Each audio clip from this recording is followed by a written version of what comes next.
7:36 de la mañana. Continuamos con más de Primera Página. Es momento de nuestra tercera entrevista del día. Vamos a conversar con el coronel Pompeyo Torrealba, coronel retirado y coordinador nacional del Movimiento Nacional al Rescate del Esequibano y el Esequibo.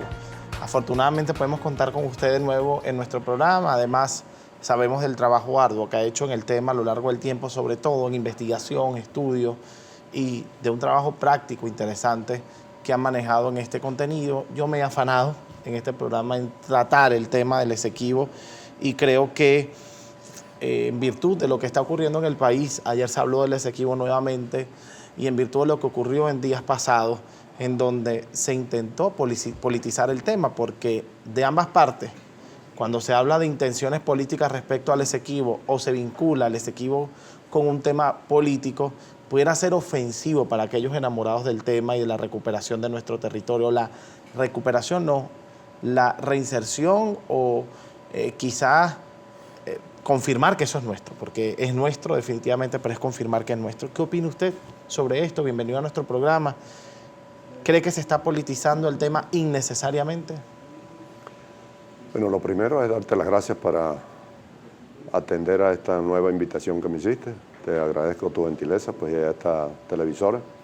Y es una pregunta muy interesante porque precisamente cuando nosotros hablamos de la polis, todos somos políticos, ¿no? La polis precisamente es la metrópolis, de allí proviene la política. Y lo que es malo es la politiquería, ¿no? La partidización del tema del Esequibo, que debe de ser un tema a nivel nacional y un tema de Estado, ¿no? Pero el hecho de que el tema del Esequibo se politice, a mí me parece hasta bien, porque precisamente cada quien va dando sus opiniones y cada quien va colaborando en sentido positivo, siendo positivista mi actividad durante muchos años, buscándole solución a los problemas, porque hay gente que lo que le busca es problema a las soluciones. Lo que no debe pasar es partidizar. Partidizarlo, pero precisamente debemos de tener una política de Estado y eso precisamente viene al relacionarlo con la pregunta que me haces, en función de por qué se politiza. Debe ser porque es un acto político, todos nosotros somos de la metrópoli. Sí, pero el tema es que está entrando a un juego de que lo estás negociando, pero tú no eres presidente encargado, pero tampoco tienes poder, pero lo estás negociando para tener apoyo político de un país que ya dijo que te apoyaba. Ahí se está partidizando el problema, no se está politizando. Entonces, pero eso lo está diciendo lo que se considera el Estado. Bueno, pero precisamente... El Estado allí está fallando, ¿no? No, pero además la respuesta de la contraparte no se queda atrás, y disculpe usted que lo interrumpa, Ajá. pero es que sale quien es nombrado canciller o representante de Relaciones Exteriores por parte del presidente del Parlamento, Juan Guaidó, quien es Julio Borges, y dice, es que la soberanía ustedes la entregaron hace años a Cuba, nosotros más bien estamos intentando recuperarla. Otra respuesta totalmente partidizada. Partidizada, precisamente, esas opiniones partidizadas son los que dañan la direccionalidad del Estado venezolano hacia la recuperación de lo que es nuestro por la historia, por la razón y por la justicia. Y allí es donde hemos estado insistiendo, buscando la manera de hacerle entender a la población, a toda Venezuela, para que nosotros, teniendo conciencia de lo que estamos haciendo, podamos mantener esa posición a nivel internacional y que podamos precisamente permear tanto al esequibano como al guyanés de una verdad histórica que nos permite comprobar de que el Esequibo es venezolano. Claro. Ahora, ¿cree usted que sí existió esta conversación en donde Vanessa Neumann pudiera estar conversando sobre el tema de la venta o la negociación del Esequibo para un respaldo político? Bueno, eso es relativo, por eso precisamente mi mayor asesor es Einstein, ¿no? Por la teoría de la relatividad. Es relativo porque cuando tú estás hoy en día dentro de un progreso tecnológico de tal magnitud, he visto programas donde nos comprueban de que todo es manipulable, toda la información que sale por televisión, sale por radio, sale por internet, todo eso es manipulable y cada quien pudiera manipularlo en función de sus propios intereses. Entonces, decir que eso es mentira o de que es verdad, eso es relativo, en virtud de que tendríamos que manejar la información de primera fuente para nosotros tener la certeza de la realidad de una información de esa magnitud. pero se ha manifestado a lo largo de todos los medios de comunicación y se ha dado como cierto esas informaciones donde había un interés muy partidizado de ofrecer el tema del Esequibo y ofrecer el tema que no es primera vez, porque ya ocurrió en épocas anteriores, donde precisamente si hoy en día podemos considerar que el tema del Esequibo está bastante alejado de lo que debería de ser, imagínate tú lo que puede haber ocurrido hace 100 a 200 años con el tema del Esequibo. Ahora hay una pregunta bastante puntual y bastante importante. ¿Qué se está haciendo por el caso del Esequibo? ¿Qué está haciendo el Estado para recuperar su territorio? Bueno, fíjate lo siguiente. Es malo comparar, pero a veces también es bueno hacerlo para uno poder ubicarse en tiempo y en espacio. Yo me recuerdo que cuando yo empecé a tratar el tema del Esequibo fue por haber reaccionado, ¿no?, en los años 80 y tanto, por haber reaccionado, por yo mismo verme la cara de ignorante y de estúpido en virtud del desconocimiento que yo tenía, a pesar de mi grado, a pesar de mi formación profesional militar, a pesar de mis cursos, de mis estudios, nunca había escuchado hablar yo del tema del Esequibo.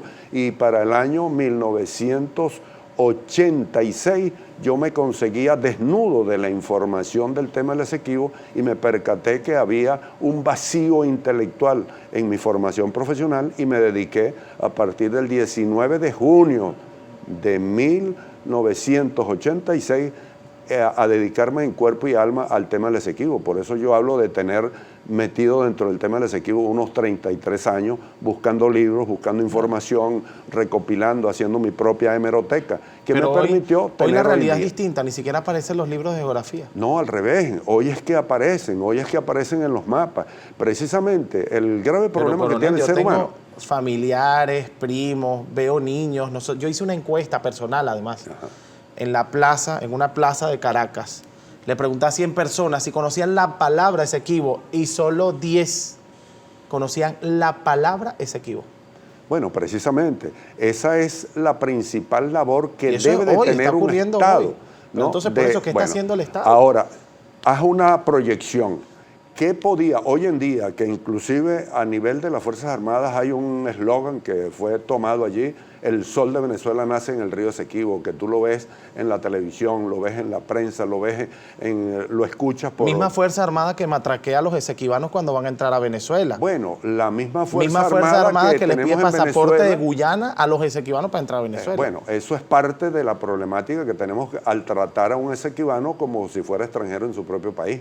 Pero imagínate tú el grado de ignorancia y el grado de inadversión hacia esa palabra cuando duramos 12 años desde el 18 de junio de 1970 al 18 de junio de 1982 con la prohibición de hablar del tema del Esequibo. Ahorita que no lo tenemos prohibido y ahorita que hay la posibilidad de hablar del tema del Esequibo. Solo se habla en un conflicto político. Bueno, precisamente, y hay esa ignorancia a la cual tú te refieres. Imagínate tú lo que había hace 33 años cuando yo empecé a trabajar el tema, que estaba prohibido por Cancillería hablar del tema del Esequibo. Qué lástima que hoy que se permita, el Estado no aproveche la oportunidad para informar a la población y tengan que venir organizaciones no gubernamentales o esfuerzos personales de la gente para informar a la población sobre el tema. Y además de eso, dentro de los planes educativos, de verdad, coronel, se lo digo, acá han venido profesores, educadores, nos hemos encargado en reiteradas ocasiones de formar a los educadores y nos dice, en los programas no aparece el tema del Esequibo. No aparece el tema del Esequibo. No aparece en los programas. Anoche me entrevistaban precisamente en Radio Nacional de Venezuela y toqué ese tema, la necesidad, aprovechando de que ayer se iniciaron las clases y llamaba la atención al gobierno nacional a objeto de que precisamente metiera dentro de los pensus de estudio a todos los niveles el tema del Esequibo como una materia obligatoria que nos permita precisamente conocer el tema del Esequibo, porque ¿cómo vamos a querer un tema que no conocemos? Hay un tema también fundamental, la gente cuando le hablas del Esequibo, no, eso ya se perdió en épocas de Chávez, cuando se le dio el permiso. Eso es parte de los paradigmas que tenemos que romper. De entregar concesiones. ¿Qué hacer con el Esequibo? Tiene las cámaras, tenemos el Esequibo? Tiene las cámaras de Globovisión. Se perdió el Esequibo en épocas de Chávez. ¿Qué fue lo que hizo Chávez? ¿Por qué se dice que Chávez lo regaló? Y porque usted defiende que eso es mentira, que no lo regaló.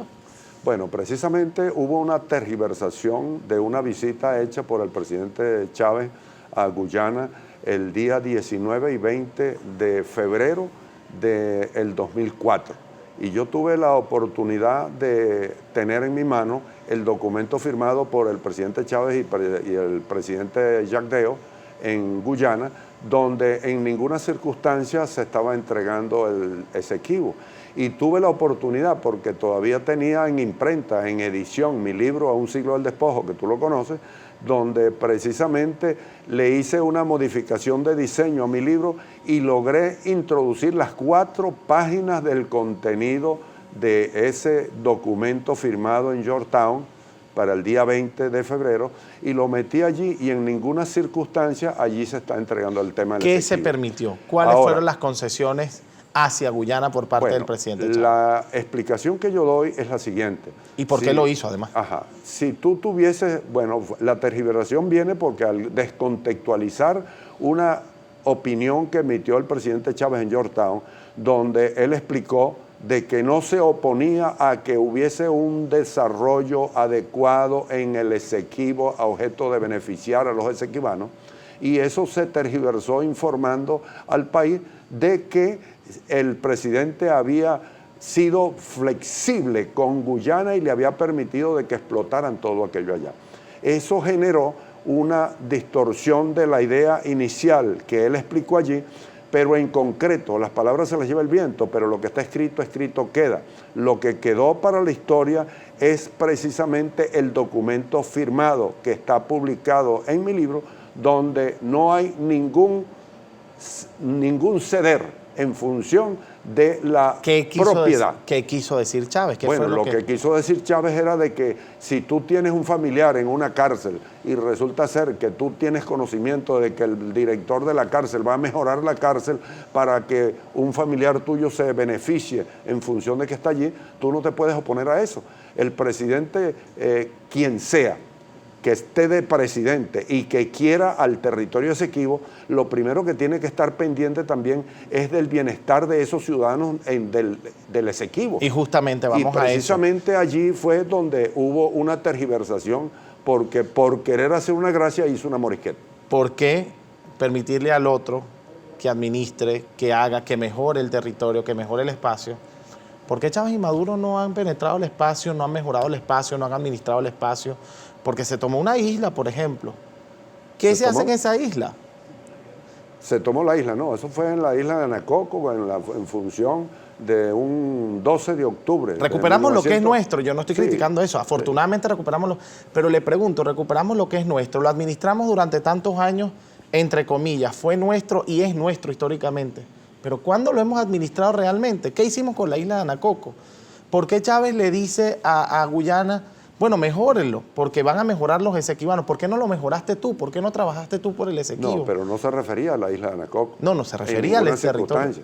El problema está, el ejemplo que yo pongo es lo siguiente: si yo te alquilo o tú te ubicas en una vivienda donde la propiedad es mía y tú estás allí, tú tienes la posesión. Ahora, si allí hay un árbol de limón, ¿quién se come los limones? ¿Por qué Venezuela no habitó el Esequibo? Precisamente por la debilidad histórica. Hace 120 años que vamos a cumplir ahorita, el 3 de octubre, vamos a cumplir 120 años del laudo arbitral de París, del 3 de octubre de 1899.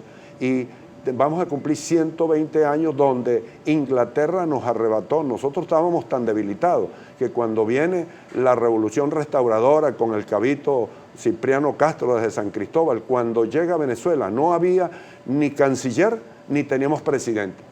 Resulta ser que a quién le dolía de que en París hubiese un laudo arbitral y un tribunal arbitral discutiendo un territorio que ni siquiera nadie lo quería.